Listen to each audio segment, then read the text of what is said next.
Baiklah, assalamualaikum warahmatullahi wabarakatuh. Untuk semua rekan-rekan dan juga ibu dosen yang sudah memberikan tugas, di sini saya akan menjelaskan tentang etika lingkungan. Di sini manusia mempunyai tanggung jawab dan kewajiban melestarikan keseimbangan lingkungan, baik di lingkungan biotik maupun di lingkungan abiotik. Jadi di sini maksudnya manusia itu mempunyai tanggung jawab. Ini dia mau di biotik ataupun di abiotik pasti mempunyai tanggung jawab, dan semua manusia tidak mungkin lepas dari tanggung jawab tersebut.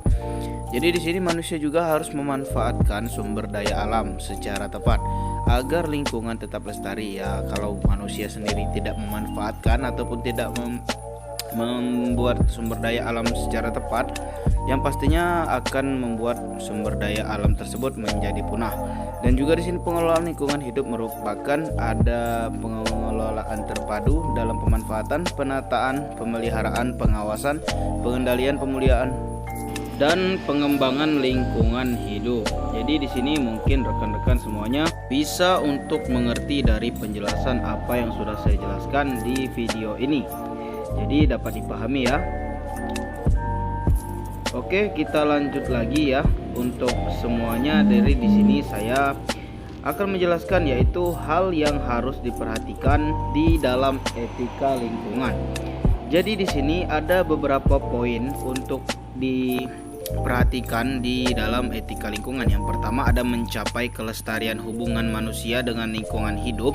Ini maksudnya mencapai kelestarian hubungan manusia dengan lingkungan hidup. Jadi di sini setiap manusia dan lingkungan hidup harus mencapai saling membuat hubungan yang timbal balik, seperti saling menguntungkan, seperti manusia dan tumbuhan, dan juga sebaliknya tumbuhan dan manusia. Jadi harus saling menjaga antar lingkungan hidup. Kemudian yang kedua ada mengendalikan pemanfaatan sumber daya secara bijaksana. Jadi di sini yang dimaksud dengan untuk memanfaatkan sumber daya secara bijaksana, seperti contohnya membutuhkan pohon ya, misalnya secara penebangan. Jadi di sini harus memanfaatkan yang seperlunya saja, jangan egois dan juga tetap bijaksana. Karena jika egois tidak mementingkan alam, itu semua akan menjadi timbal balik kepada kita semua sebagai umat manusia, karena alam sebagai tombak ataupun penopang di dalam kehidupan kita sebagai manusia. Jadi dengan tanpa adanya alam, kita tidak akan bisa berbuat semena-mena lagi, karena di sini juga bumi membutuhkan oksigen dari pohon ya. Jadi di sini sangat penting untuk mengendalikan pemanfaatan sumber daya secara bijaksana. Yang dimaksudkan tidak egois dan juga harus bijaksana, tidak boros apapun itu.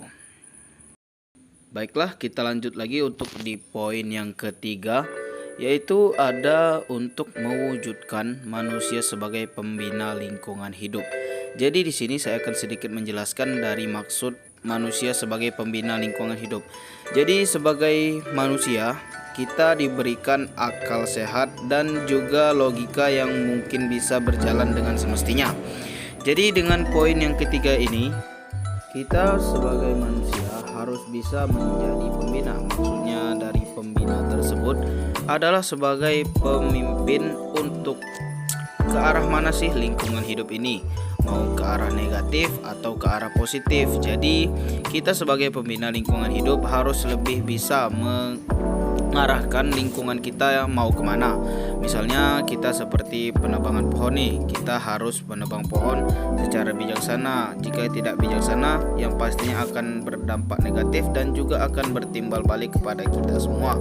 Jadi di sini kita harus sebagai pembina lingkungan hidup harus menjadi pembina yang sportif dan juga bisa bijaksana dalam menentukan pilihan sebagai lingkungan hidup.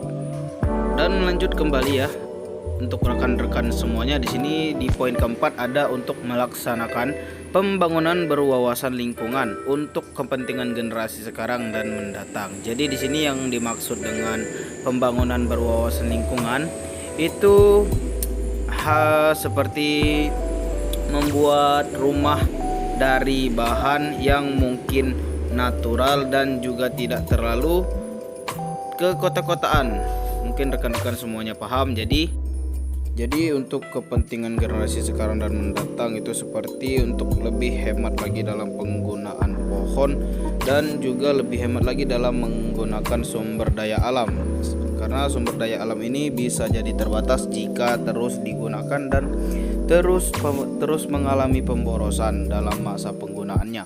Jadi di sini maksudnya untuk membangun wawasan lingkungan untuk kepentingan generasi sekarang. Jadi boleh membangun tapi dihemat dan juga tidak ada pemborosan ataupun pembabi butaan dalam mengelola lingkungan. Jadi kita lanjut lagi ya.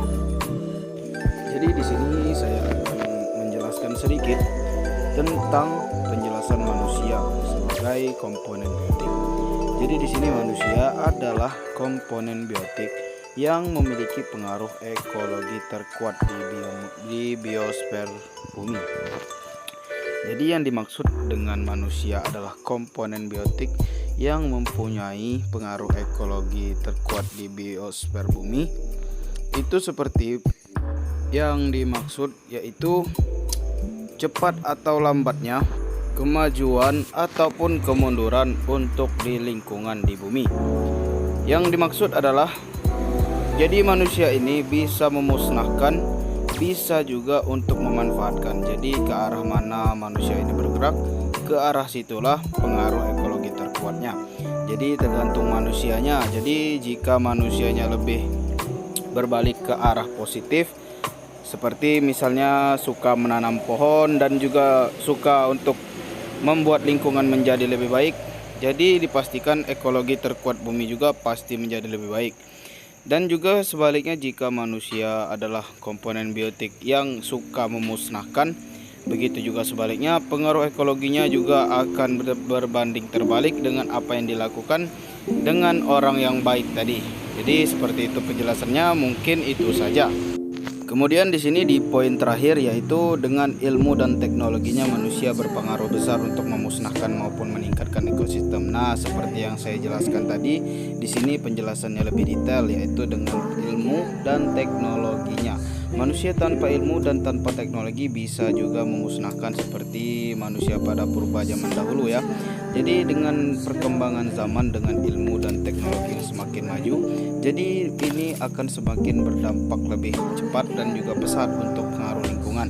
Mau dia ke arah memusnahkan ataupun ke meningkatkan, itu tergantung pada diri manusianya masing-masing. Jadi di sini saya mengajak rekan-rekan semuanya untuk meningkatkan ekosistem dengan cara dari sederhananya saja, dengan cara tidak buang sampah dengan sembarangan. Itu hanya poin sepele tapi berdampak besar. Oke, mungkin hanya sampai sini saja penjelasan saya tentang etika lingkungan, dan sampai jumpa lagi di penjelasan saya berikutnya. Jikalau saja bisa terjadi kesempatan lagi untuk menjelaskan materi kepada rekan-rekan semua. Jadi sekian penjelasan dari saya. Semoga saja penjelasan singkat dari saya bisa membuahkan hasil ataupun bisa membantu semuanya dalam menemukan pemecahan masalah lingkungan. Sampai jumpa lagi. Wassalamualaikum warahmatullahi wabarakatuh.